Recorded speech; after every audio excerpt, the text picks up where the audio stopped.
যে আপনি মনে করেন আল্লাহ রাসূল সাল্লাল্লাহু আলাইহি ওয়াসাল্লামের দরজায় দাঁড়িয়ে আছেন, কথার কথা মনে করেন যে তিনি জীবিত আছেন, কথার কথা।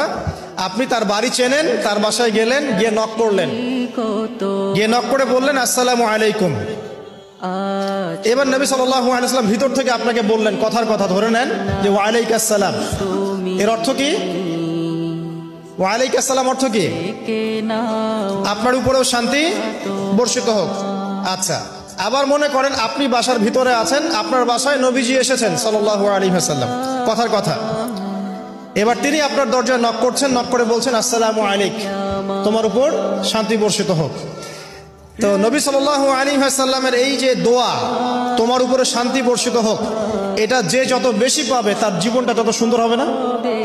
অতএব যে ব্যক্তি যত বেশি দরুদ পাঠ করবে, যত বেশি সালাত প্রদান করবে নবী সাল্লাল্লাহু আলাইহি ওয়াসাল্লামকে, ইনশাআল্লাহ তাআলা সে সচ্ছল হবে, টেনশন ফ্রি থাকবে, সুখে শান্তিতে পৃথিবীতে বসবাস করবে ইনশাআল্লাহ।